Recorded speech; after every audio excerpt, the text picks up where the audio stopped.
Olá, muito boa noite. Começa agora o programa Sob Nova Direção. Estamos aqui no estúdio da AltV em São Paulo nesse dia chuvoso e o trânsito, logicamente, atrapalhou um pouco o início do programa, mas não tem problema. O que importa é antes tarde do que nunca.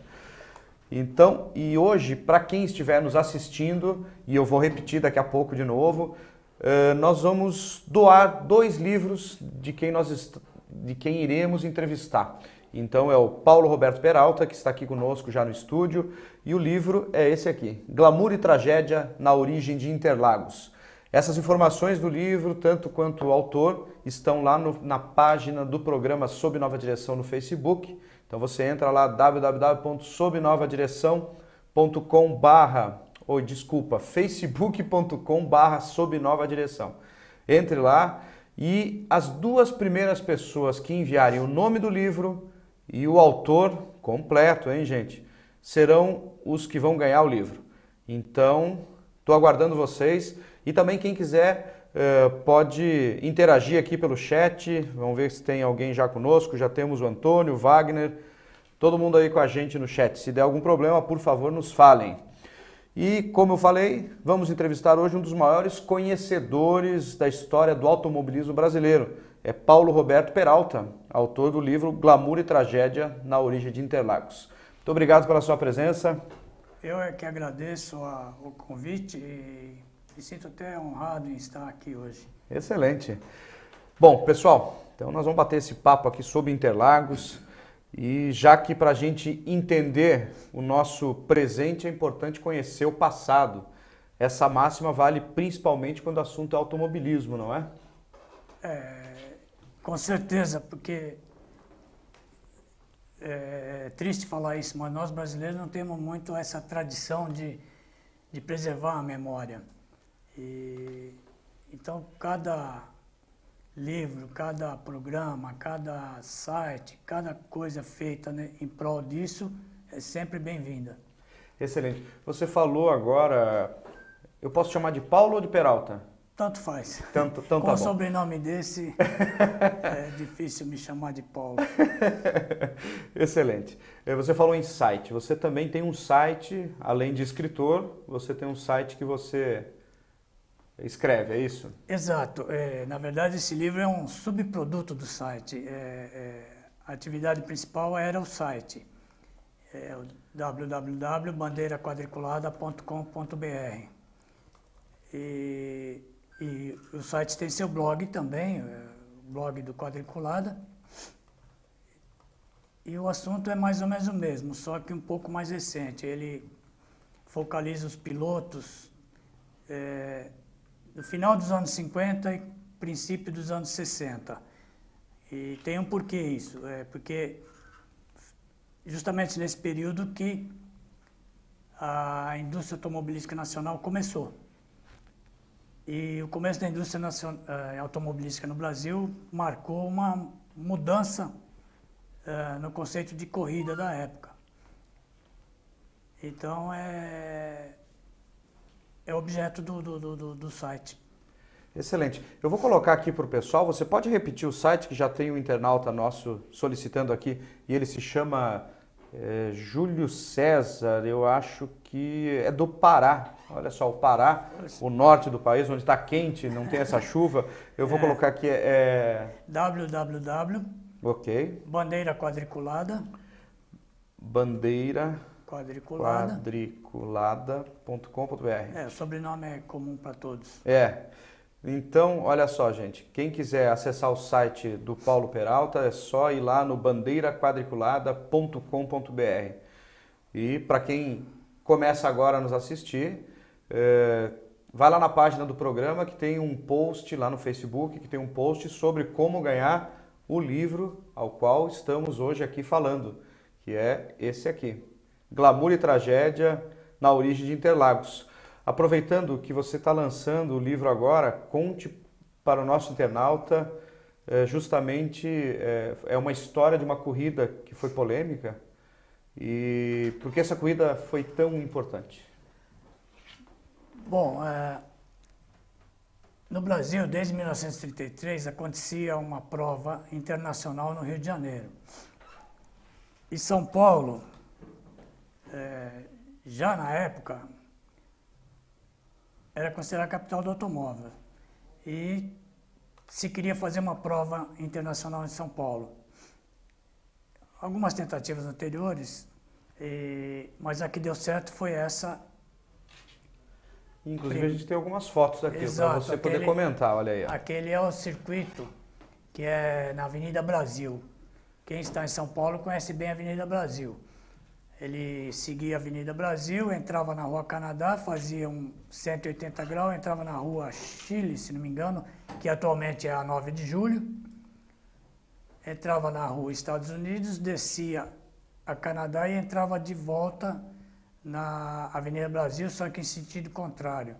Ia fazer o retorno na Avenida Atlântica e começava tudo de novo.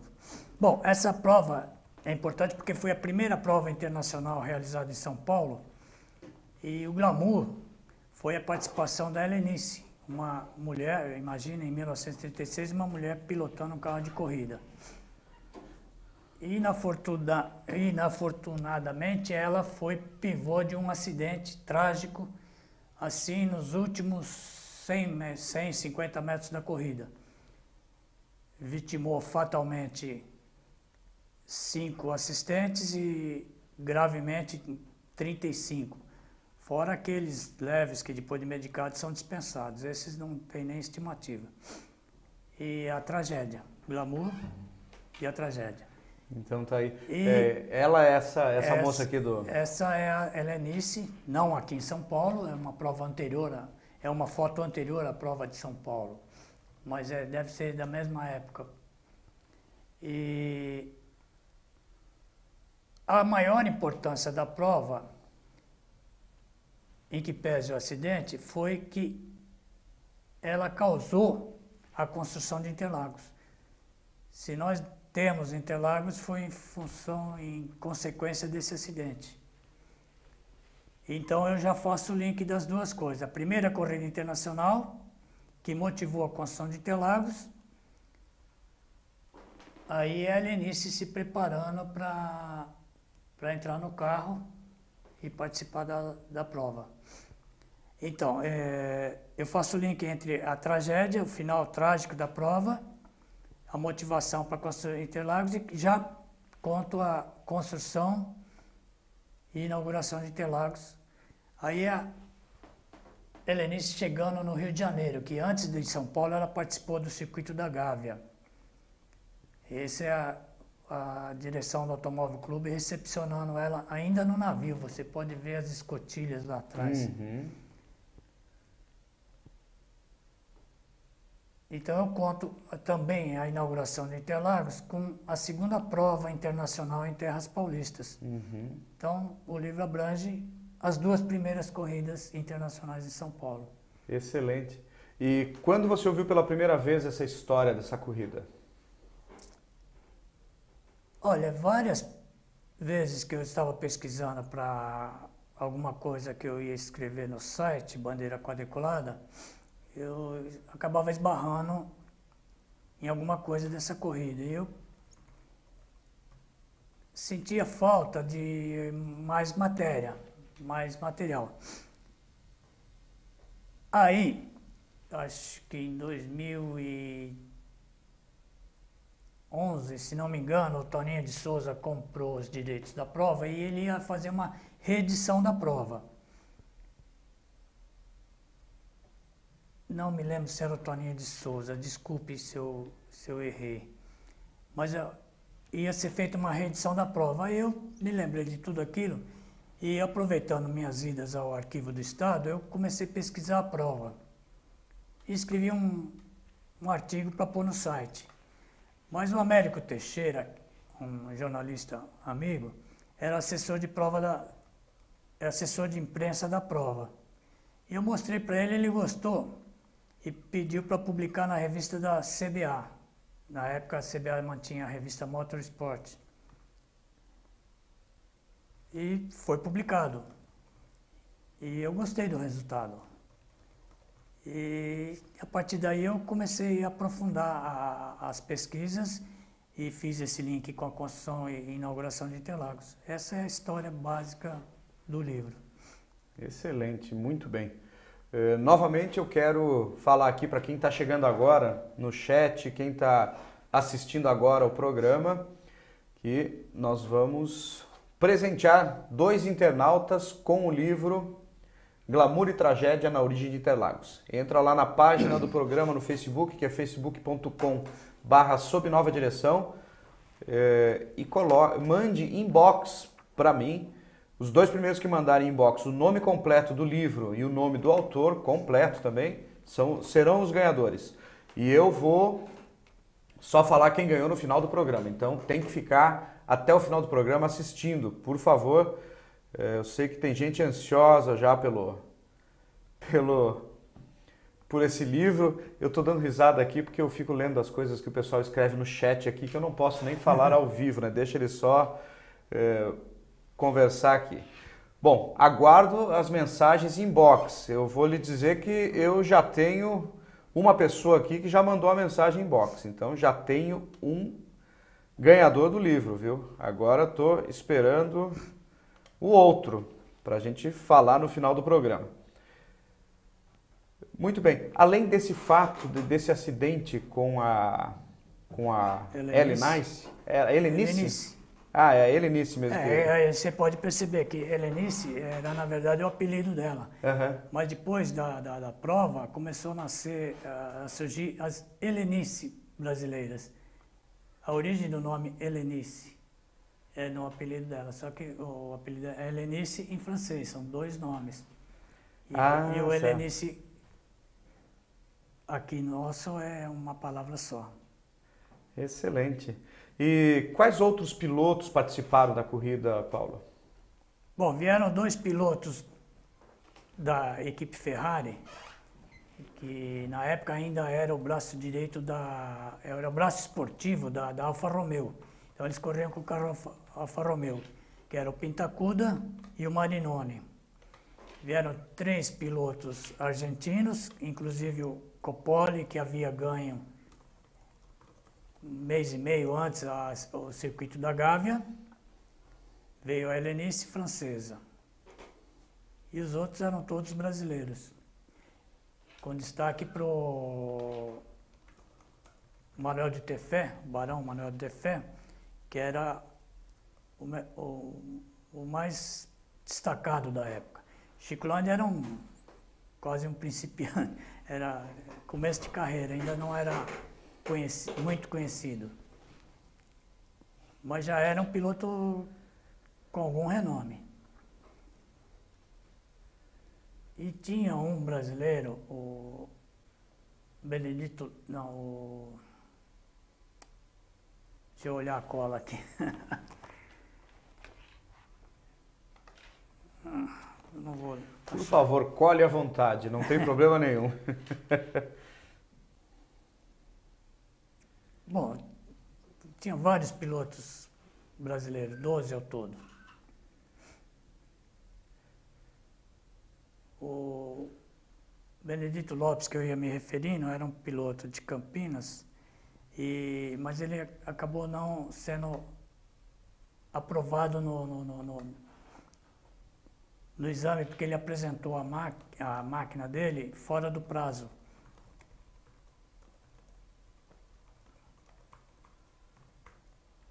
Olha só, já temos o Wagner Gonzalez aqui, está falando que o trabalho de pesquisa é excelente. Grande Wagner. Olha só. Obrigado, Wagner. E ele fala aqui, eu fiquei fora do Brasil por cerca de 20 anos acompanhando a Fórmula 1. Quando deixei o Brasil, havia um grande espaço na imprensa diária brasileira, em particular em São Paulo. E aí, quando voltou em 2000, não havia mais esse espaço. Ele quer saber o que você tem a dizer sobre essa rarefação. Bom, eu não sou jornalista, o Wagner sabe disso. Eu sou simplesmente um fã que resolveu escrever sobre automobilismo, porque eu, por uma coincidência da vida, eu me aproximei de alguns pilotos do tempo das carreteiras, que é a época que eu mais curtia automobilismo, né? Anos 60. Então, não sei dizer, não sei responder para ele esse problema de espaço. Eu sei que é difícil, mas não, na verdade não sei. Muito bem, deixa eu só deixar claro aqui como é que vai ser para ganhar o livro, que falta uma pessoa agora. Principalmente o Wagner falou que mandou o nome, não é o seu nome, Wagner. Tem que mandar o nome do autor completo com o nome do livro, tá bom? Manda inbox lá na página do programa. E a corrida, Paulo, começou atrasada por um motivo bem curioso, né? É um motivo de atraso de autoridade, mas foi pouco atraso até. E é isso. Diz que o governador Antônio de Salles Moreira, imagina, gente, em 1936, não é? 36. Já tinha congestionamento em São Paulo. E Bom, ele atrasou um pouquinho por isso, né? Aquele dia o congestionamento era por causa da prova. Foi, assim, uma frequência impensável para a época, claro. Tanto é que até na assistência aos feridos, as ambulâncias tinham problema para chegar até o local.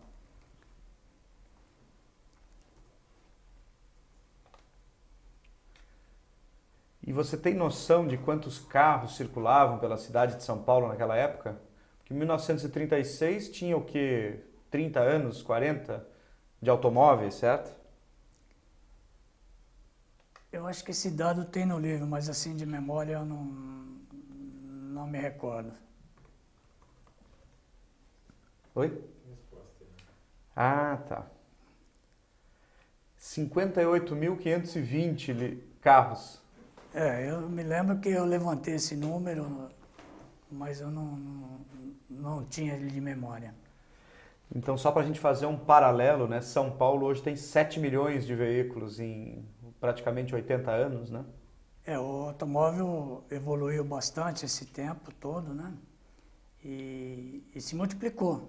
Hoje, São Paulo, quase que em certos horários é impossível se andar de carro.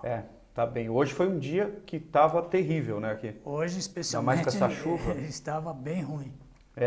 Eu vou pedir para a Sara puxar as fotos 10, 11 e 12 lá para a gente mostrar um pouquinho mais de algumas coisas curiosas que você descobriu na sua pesquisa aí sobre o acidente da época lá dessa corrida. Então, assim que ela conseguir, olha aí, ó. Helenice Barão de Tetê. Helenice Barão de Tetê, estava colado na traseira. Isso aí foi a disputa da prova, né? A Helenice tentando ultrapassar o Barão de Tefé, que o Marinoni e o Pintacuda já estavam voltas na frente, 3 voltas.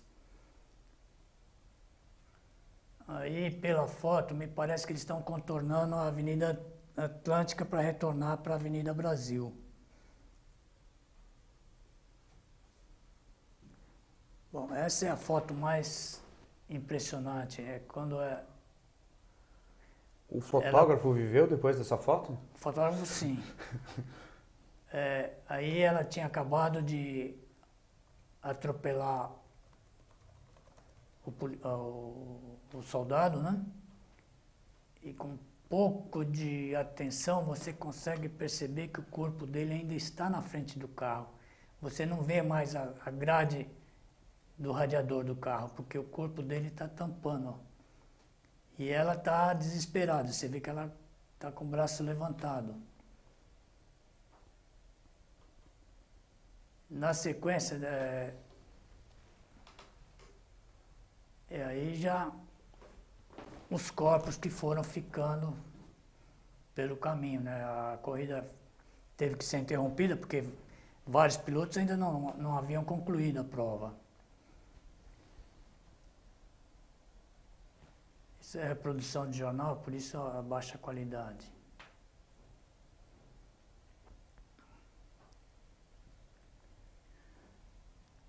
Você vê que enquanto alguns tentam socorrer, outros tentam sinalizar para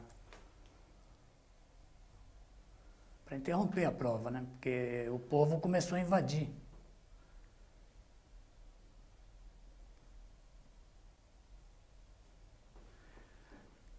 E, na sua concepção, que consequências teve isso para o automobilismo brasileiro?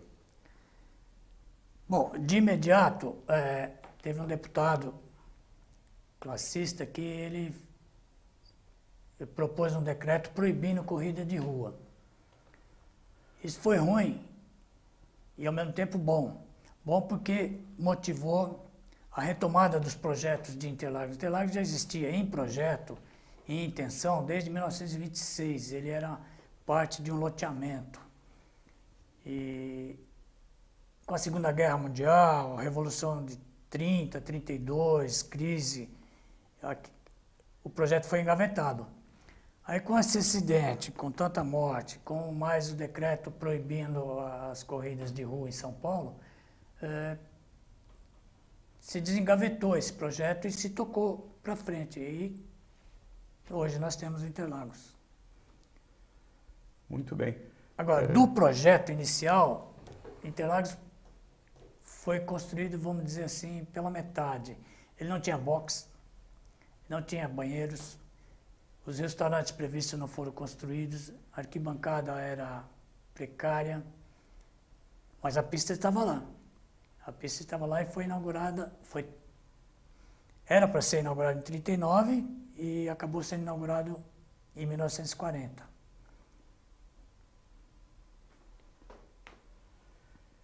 Olha só, tem uma pergunta aqui, novamente. Vamos lá. Do Wagner, eu agradeço ele por estar fazendo essas perguntas aqui.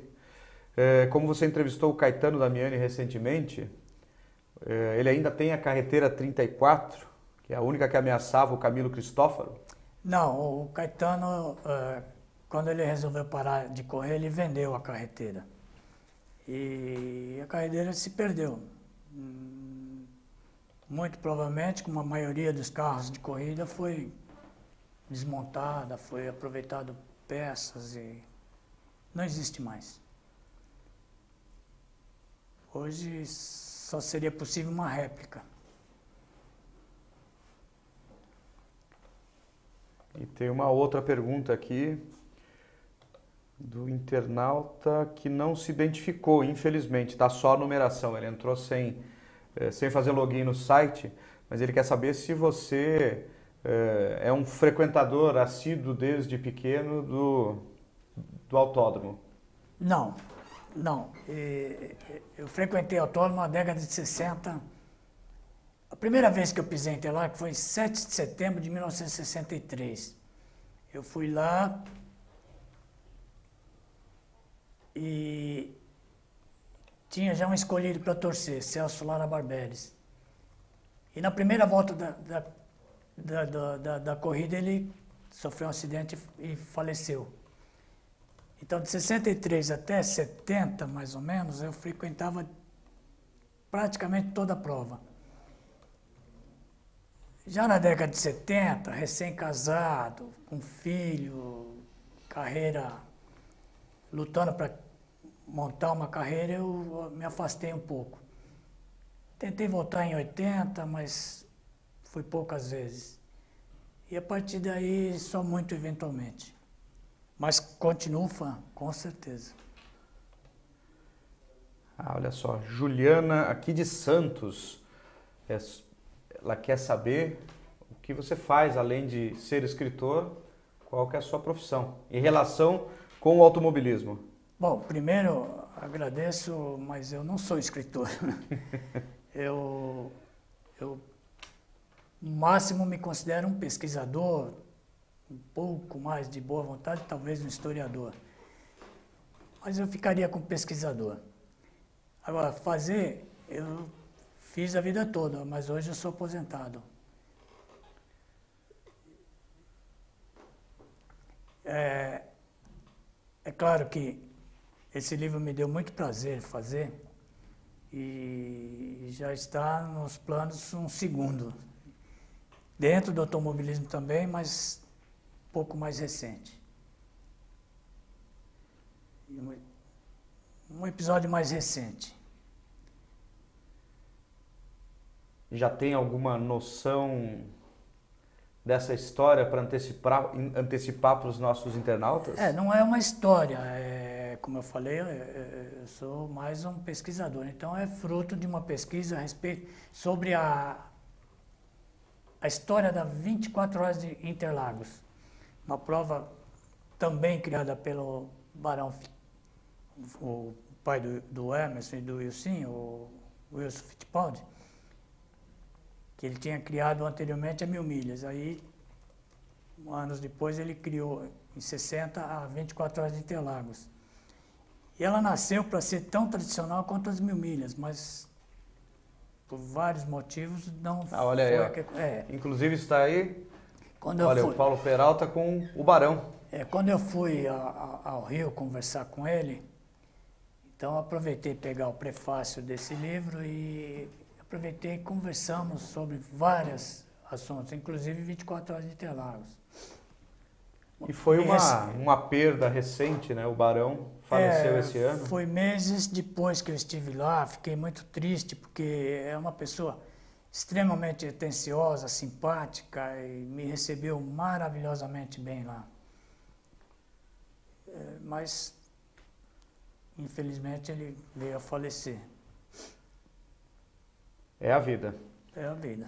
Muito bem. Paulo, fala pra gente o que aconteceu com a Helenice depois do acidente. Bom, ela ficou hospitalizada vários e vários dias. E quando ela saiu do hospital, ela retornou para o hotel, mas ficou pouquíssimo tempo. Depois ela foi para uma chácara de uma família francesa, amiga, e retornou depois de algum tempo, ela retornou à França. Esse é o carro dela? Esse foi o estado em que ficou o carro dela.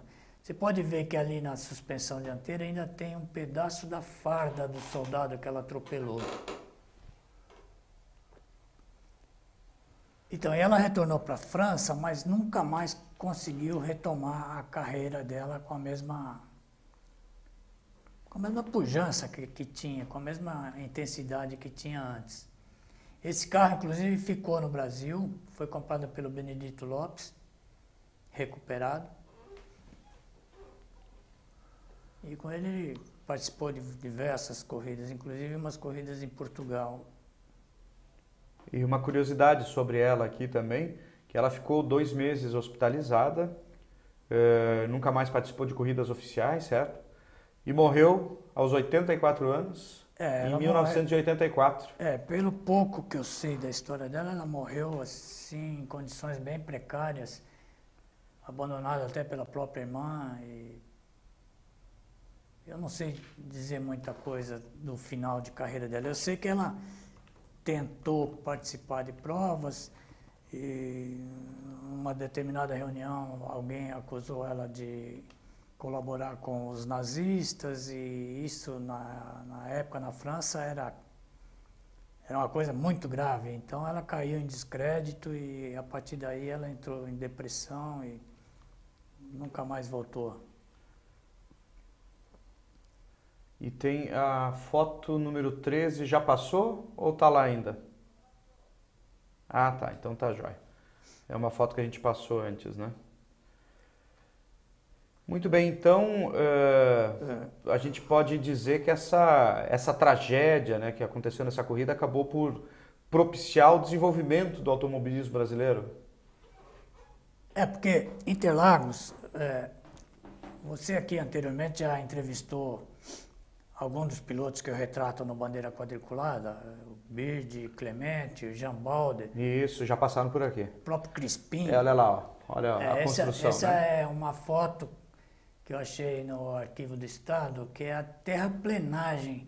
Você vê que as curvas ainda não estão bem definidas, estão meio quadradas, mas ainda é a fase de terraplenagem.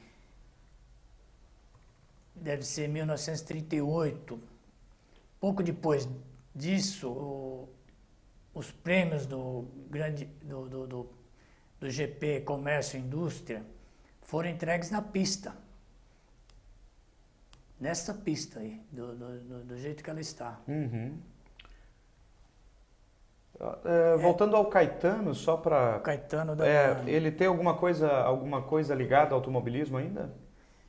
Não, ele abandonou o automobilismo, ele montou uma equipe de kart lá em Guarulhos, era uma coisa pequena, mas logo ele também parou e nunca mais se envolveu com o automobilismo. Mas ele, apesar de ter se afastado, e se afastou mesmo fisicamente, mas ele ainda mantém alguns contatos que ele gosta até hoje. Muito bem. O Adriano Santos, ele quer saber qual foi o maior acidente de toda a história do Autódromo de Interlagos. Adriano, você me pegou agora, porque eu não sei te responder. Corrida, gente, todo mundo sabe, é um esporte de risco. E acidente acontece. Não que a gente queira, mas acontece. E ficar pesquisando qual foi o pior, maior, não tenho interesse. Para você o foco foi realmente esse início mesmo? É mostrar o início do automobilismo internacional em São Paulo. Essas são as duas primeiras provas. Essas foram as duas primeiras provas internacionais.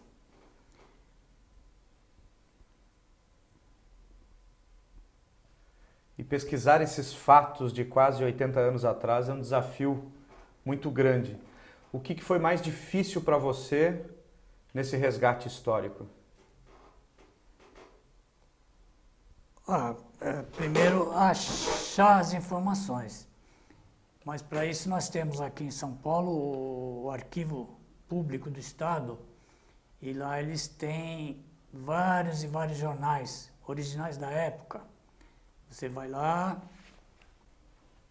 dá a data, o jornal, veste uma luvinha e folheia o jornal e vai achando as notícias. Como a gente sabe mais ou menos a data, você pega os jornais próximos dessa data e vai folheando. Não tem outro jeito.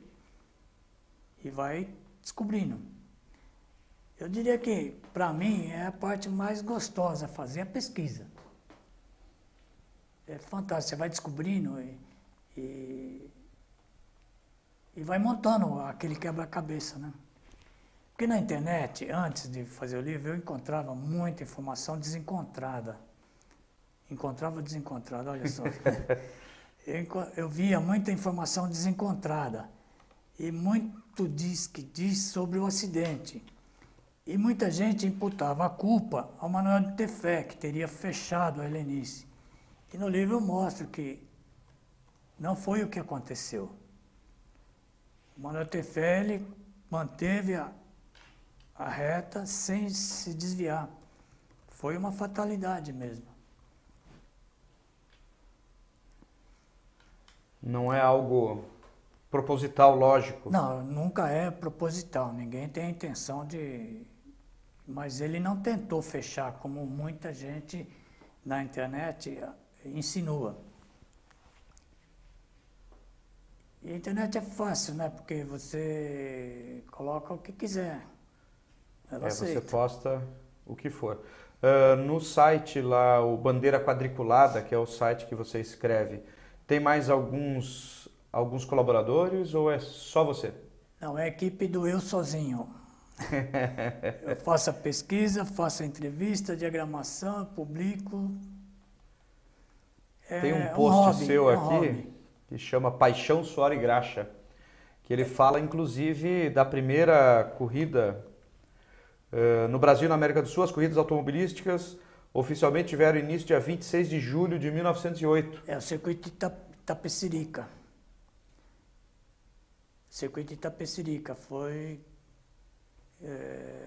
a primeira corrida mesmo. Antes disso teve o que hoje a gente chama racha, né? Eram 3 automobilistas da época que fizeram uma prova no hipódromo da Moca, que nem existe mais.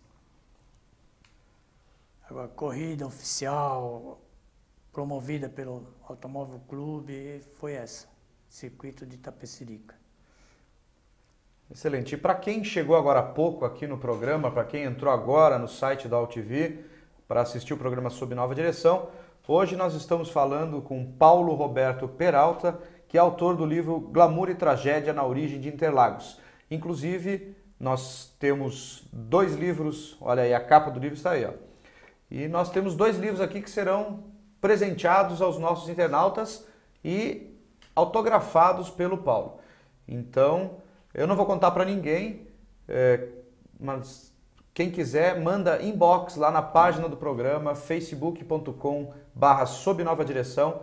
É só colocar lá o nome completo do autor e o livro que vocês acabaram de ver. Os 2 primeiros que enviarem vão ser os que vão receber o livro autografado. Então, quem quiser, por favor, participe. A gente já tem participante, viu? Então, só está faltando um. Entra lá no Facebook. E, Paulo, o automobilismo brasileiro tem uma história grandiosa. E, além disso, já conquistou 8 títulos de Fórmula 1 e 4 títulos de Fórmula Indy. Então, por que você acha que existem tão poucas publicações sobre a história do nosso automobilismo? Eu não sei se existe um motivo, mas é como eu disse no começo, o brasileiro, infelizmente, não tem essa ideia de preservar nada. Ele vive muito o presente e se esquece que para fazer o futuro precisa conhecer o passado. Agora, do tempo que eu comecei com bandeira quadriculada, não que eu comecei, mas outros também começaram mais ou menos pela mesma época, existe, principalmente na internet, um interesse muito grande pelo antigo mobilismo, pela história do automobilismo, o que não está ainda muito organizado, cada um faz o seu nicho. Agora, escrever assim a história, linearmente falando, até hoje ninguém fez. Excelente. Eu às vezes fico aqui prestando atenção porque os internautas vão conversando e a gente fica vendo o que é bom de perguntar para você, mas muitas vezes eles ficam conversando entre eles, tá? E estou acompanhando tudo aqui de perto, Paulo, não é que eu não estou dando atenção a você. Não, fique à vontade. E o que o Autódromo de Interlagos significou para o automobilismo brasileiro? Ah, bom, essa é uma excelente pergunta. Porque o Autódromo de Interlagos, o circuito antigo, bem entendido, ele era completo. Ele era mal cuidado, era mal preservado, mas em termos de circuito, ele é completo. Ele tinha tudo, curva de alta, curva de baixa, subida, descida. É o grande fator de nós termos tantos pilotos bons no exterior, era a pista de Interlagos. Você pode notar que depois da, vamos dizer, mutilação de Interlagos, que para mim aquilo lá foi uma mutilação. Interlagos ficou reduzido a pista de autorama, um pouco de exagero, mas é quase isso. E acabou de aparecer grandes pilotos brasileiros. Inclusive hoje se fala muito no risco de o Brasil não ter um representante na Fórmula 1. Porque a pista de Interlagos hoje é uma pista comum, ela não tem nada de incomum. Interlagos antigo não, ela era toda. Hoje você vê todo mundo em Deus, a Spa-Francorchamps, eu colocaria Interlagos antigo, circuito antigo, no mesmo nível de Spa. É uma pista desafiadora, cheia de alternativas. Eles podiam ter feito essa reforma e deixado uma pista alternativa.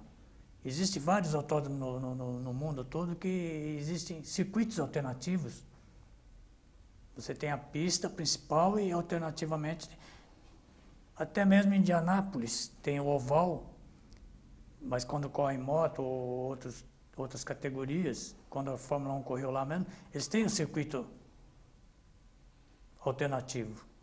Por que não deixar no Interlagos? É verdade, com certeza. E aproveitando que a gente está falando sobre isso aí, e apesar de toda a importância que teve, o autódromo Nelson Piquet, que era o de Jacarepaguá, foi destruído para dar lugar ao Centro Olímpico. E agora tem se falado muito na desativação de Interlagos. Qual que é a sua opinião a respeito disso?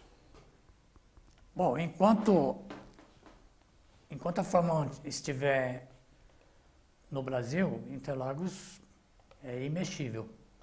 Não se mexe em Interlagos. Agora, o Bernie, ele sempre joga aqueles balões de ensaio, né? Ah, se não fizer isso, se não atender tal reivindicação, nós vamos tirar a corrida do Brasil. Eu duvido muito.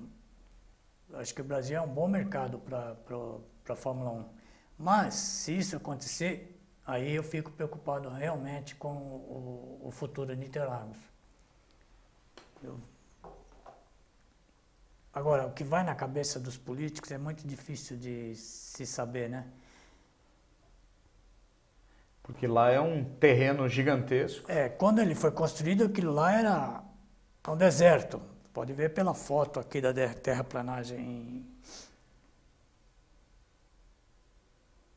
em 38. Aquilo lá era um deserto. Olha aí, olha a foto de novo aí. Não existia nada ao lado. Então hoje não, ele está encravado num bairro super populoso.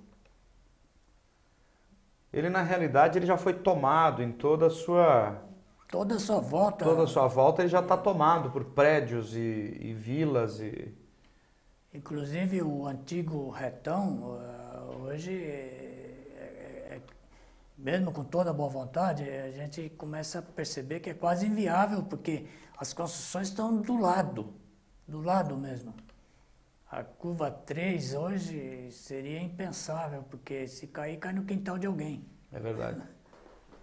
E você acha que o estado do autódromo hoje está precário? Não, hoje em dia o autódromo está bem cuidado, está bem conservado, está modernizado. Isso enquanto pista. Enquanto circuito, é aquilo que eu já falei, né? Eu acho um circuito médio. Podia melhorar bastante. Existem alguns estudos, o Chico Rosa mesmo, um dos administradores de Interlagos, ele tem alternativas, sem mexer muito, de mudar um pouco o circuito e melhorar o grau de dificuldade.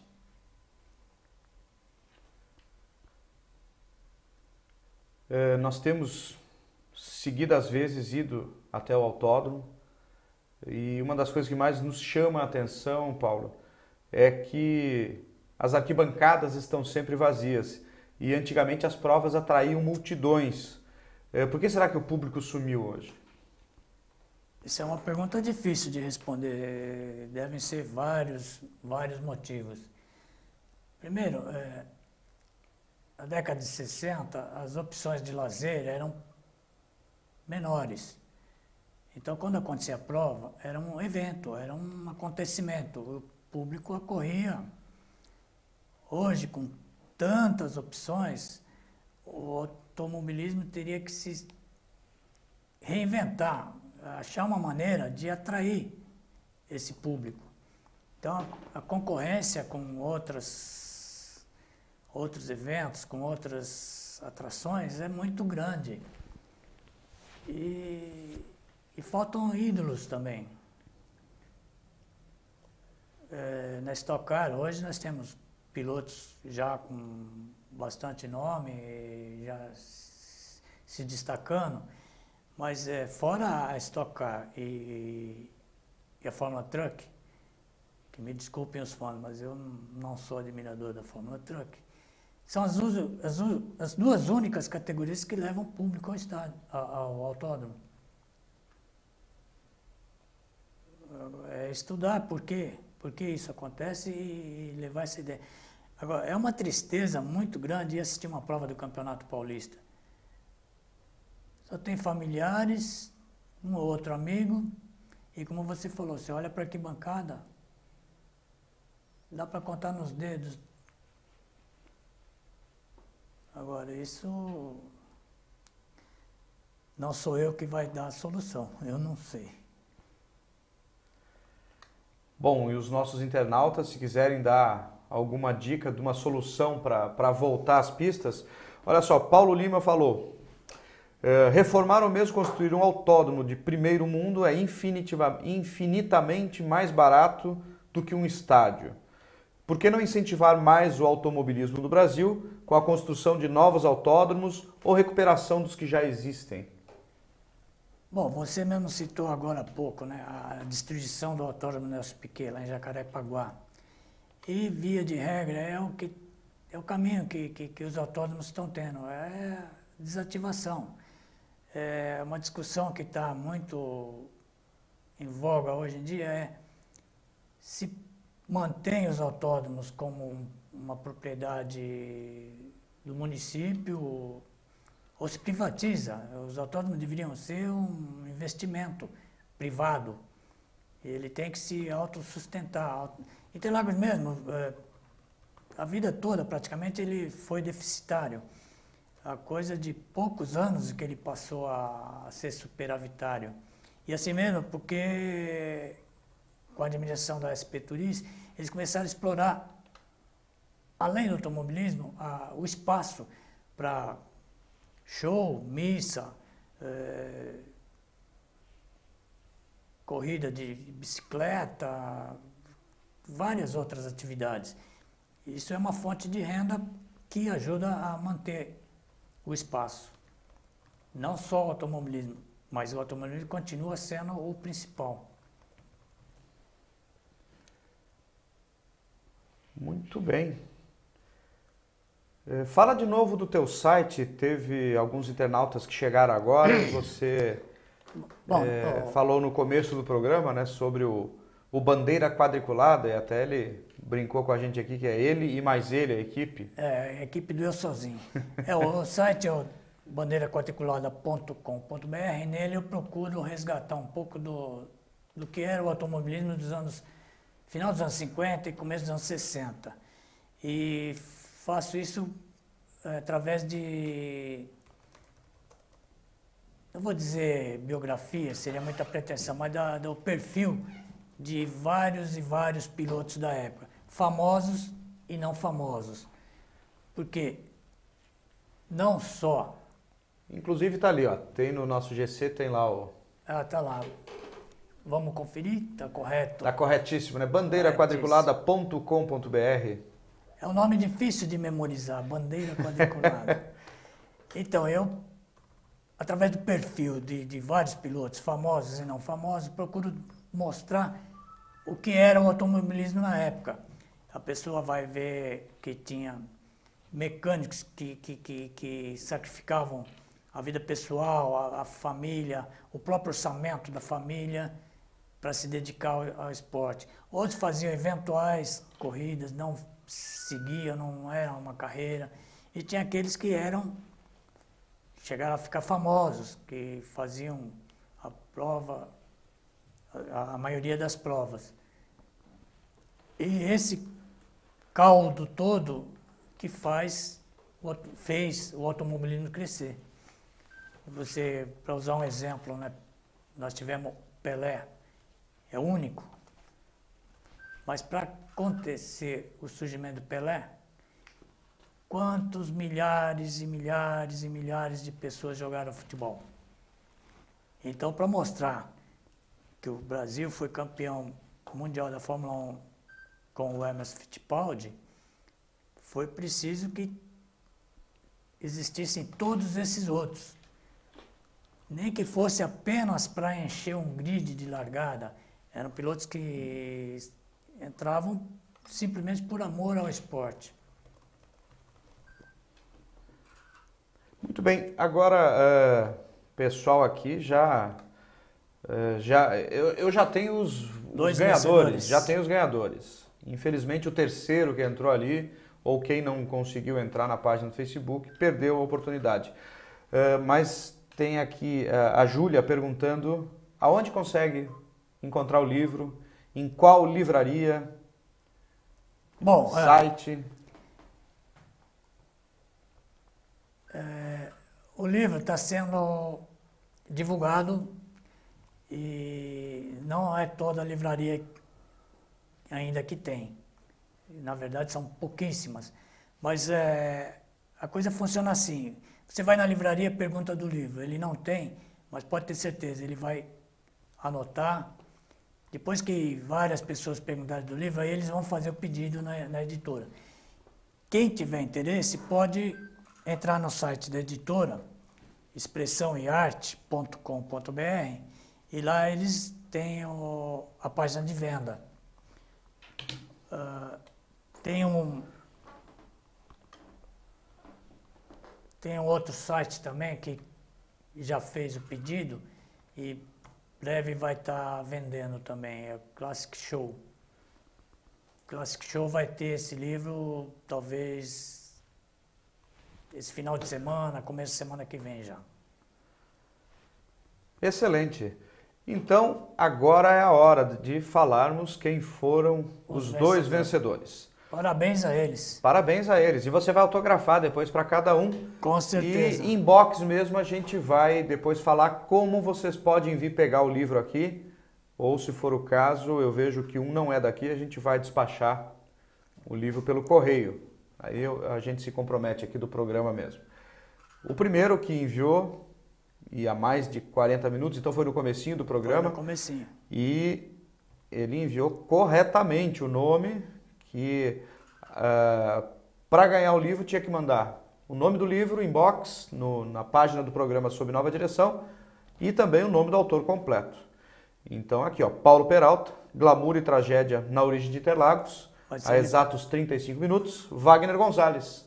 Wagner Gonzalez, grande então, Wagner. Muito obrigado pela participação, Wagner. Com certeza vai ser muito bacana a leitura desse livro. E o outro agora é o Paulo Lima. E ele fala lá de Porto Alegre, no Rio Grande do Sul. Então, deixa eu ver se ele fez certo, né?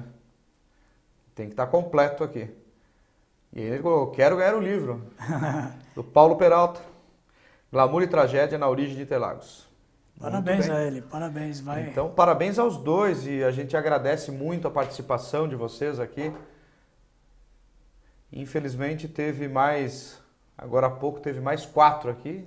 Fica para a próxima, né, Paulo? Mas eles vão lá encontrar Eles podem entrar no site da editora, expressãoearte.com.br, tem a página de venda lá.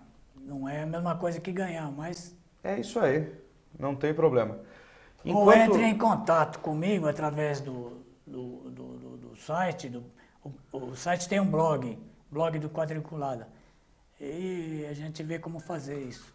É isso aí, ó. Porque tem gente que além de comprar, ele quer o autógrafo. Isso. E comprando pela editora fica difícil. Fica difícil. Quem sabe entra lá então no bandeiraquadriculada.com.br. Você vai no blog do Quadriculada, manda uma mensagem para o Paulo Peralta, que com certeza você consegue comprar o livro e ainda ele autografa. A gente contorna esse problema. É isso aí. Eu vou pedir para a Sara chamar as fotos 20, 21 e 22, enquanto eu lhe dou aqui o nosso livro de autógrafo e vou dar uma dica para os nossos internautas. Olha aí, ó, dica para quem é de São Paulo e região. Neste sábado começa a exposição Clássicos, com 20 obras do grande design de automóveis Luiz Alberto Veiga, responsável por projetos de sucesso da Volkswagen. Como vocês podem ver ali na tela de vocês, nós temos alguns desenhos dele. E o evento acontece na Nano Galeria e vai de 17 de agosto até 17 de novembro. Anote o endereço. É Rua Cara, cara com K, número 74, lá em São Bernardo do Campo, aqui no ABC Paulista. E a entrada, coisa muito boa, é gratuita. Informações pelo telefone 11 4367 2824. Eu vou repetir aqui a exposição Clássicos com 20 obras do grande design de automóveis Luiz Alberto Veiga. E o evento acontece na Nano Galeria e vai de 17 de agosto até 17 de novembro de 2013, lá em São Bernardo do Campo, na Rua Cara 74. E grátis. Participe. 4367-2824, para quem quiser passear em São Paulo e ver essa exposição, chega aí. Enquanto isso, o Paulo está autografando aqui o nosso livro das nossas celebridades. E assim que terminar o programa, ele vai já autografar os seus livros, Wagner e Paulo. E vamos lá. Wagner, eu não sei, mas eu vou perguntar. Glaucio, por um acaso, o Veiga é o autor do Volkswagen XP2? Eu não sei. Eu preciso checar essa informação. Mas nós vamos checar e vamos ter essa resposta com você. Paulo Peralta, muito obrigado pela sua participação aqui, por contar um pouquinho dessa história do livro. Eu agradeço, na verdade, eu que tenho que agradecer o convite de estar aqui, de divulgar meu trabalho, porque você sabe, quando a gente escreve, a gente quer ser lido. Agora, como vai ser lido se as pessoas não sabem do trabalho? Então, o convite aqui foi maravilhoso, principalmente por estar com pessoas tão simpáticas e para divulgar o meu trabalho. Excelente, eu espero que todos os nossos seguidores da página conheçam mais o seu trabalho. Se não comprar o livro, vamos lá ver o blog, vamos ver o site Bandeira Quadriculada. Então, obrigado novamente e obrigado a todos que participaram do programa Sob Nova Direção, mandando suas perguntas, e na semana que vem tem mais. Até lá!